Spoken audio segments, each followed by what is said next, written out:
सीमा हैदर क्या वाकई इश्क के खातिर पाकिस्तान से भारत आए या इसके पीछे कोई साजिश है। ऐसे कई सवाल हैं। सीमा के सिम कार्ड और फ़ोन को लेकर भी सवाल हैं। सवाल यह भी है कि आखिर वह गलत तरीके से भारत आए तो आए कैसे। क्या आप जानना चाहते हैं इन सब बातों के बारे में? अगर आपको भी नहीं पता सीमा हैदर भारत में कैसे आई तो आइए जानते हैं हम लोग साथ मिलकर। तो चलिए वीडियो को स्टार्ट करते हैं। मेरा नाम है एसके और आप देख रहे हैं एसकेपी जीवनी। प्रेमी के साथ नई दुनिया के इरादे से भारत आई सीमा गुलाम हैदर की इस वक्त काफ़ी चर्चा हो रही है।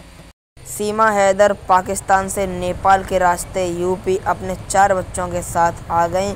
सोशल मीडिया से लेकर दूसरी जगहों पर भी इस वक्त यूपी के सचिन और पाकिस्तान की सीमा हैदर की लव स्टोरी चर्चा में है। साथ ही इसको लेकर कई सवाल भी हैं। सबसे बड़ा सवाल तो यह भी है कि भारत में आखिर प्रवेश कैसे कर गईं। सीमा के पास 4 फ़ोन बरामद हुए तो पाकिस्तान वाला फ़ोन टूटा क्यों? मामला प्यार का था तो चैट डिलीट क्यों किया गया? सीमा हैदर सुरक्षा एजेंसियों के रडार पर हैं। पुलिस और दूसरी एजेंसियां पूछताछ कर रही हैं। सीमा हैदर की एंट्री को लेकर कई सवाल भी खड़े हो रहे हैं। इसी मुद्दे पर टाइम्स नाउ भारत पर चर्चा के दौरान कई सवाल सीमा हैदर को लेकर उठाए गए हैं। सीमा हैदर का पति पीएम मोदी से गुहार लगा रहा है कि उसे भारत से वापस भेज दिया जाए। वहीं सीमा हैदर का कहना है कि उसे पाकिस्तान नहीं जाना। सीमा हैदर को यदि प्यार था और उसे हिंदुस्तान आना था तो कानूनी तरीके से उसने प्रवेश क्यों नहीं किया? क्या वह सचिन की प्रेमिका है या आईएसआई जासूस? हनी ट्रैप का मामला या फिर कुछ और ही कहानी? सीमा हैदरी के पास कई सिम कार्ड हैं और कई सिम कार्ड होना संदेह पैदा करता है। भारत में इस तरीके से एंट्री ठीक नहीं। यह 200% हनी ट्रैप का मामला है। सिंध से दुबई और फिर नेपाल और भारत में एंट्री कैसे हो गई? यहाँ दाल में कुछ काला नहीं, यहाँ तो पूरी दाल ही काली है भाई। पाकिस्तान में इसको लेकर अभी तक कोई सरकारी बयान नहीं आया। जो धमकी दी गई वह ऐसे ग्रुप की ओर से दी गई जो अपराधी किस्म के हैं। जनता में सीमा को लेकर तो बहुत चर्चा है ही, साथ ही सीमा के बच्चों को लेकर चिंता जताई जा रही है। समझ नहीं आता सीमा हैदरी का इरादा क्या है। इरादा कुछ और ही लगता है। जो तथ्य इसको देखते हुए बहुत गहराई में जाकर जांच करने की ज़रूरत है। सिंध से उठकर यहाँ चले आए, वह भी 4 बच्चे लेकर। वह भारत में आ कैसे गई?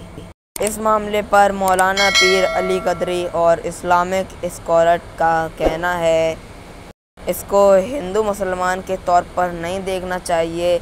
यह मामला 2 मुल्कों का है। कई बार पाकिस्तान की ओर से जो सरहद पार से घुसपैठियों को भारत में घुसाया जाता है, हिंदुस्तान का मुसलमान होते हुए भी वो कह रहे हैं कि उनका कहना है ये औरत आई है, इसके पीछे कोई इश्क की कहानी नहीं बल्कि कोई गहरी साजिश है। वो कह रहे हैं कि भारत में वो जिस तरह आई है वो केवल कोई क्रिमिनल ही आ सकता है। तो आइए बढ़ते हैं अब हम अपने अगले पॉइंट की तरफ। लेकिन उससे पहले आपका इस बारे में क्या कहना है आप कमेंट में ज़रूर बताइए।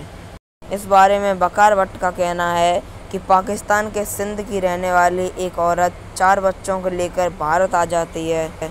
वो कह रहे हैं हिंदुस्तान को इससे बहुत बड़ा नुकसान हो सकता है। ये नेपाल से भारत आ कैसे गई? सुरक्षा एजेंसियां क्या सो रही थीं?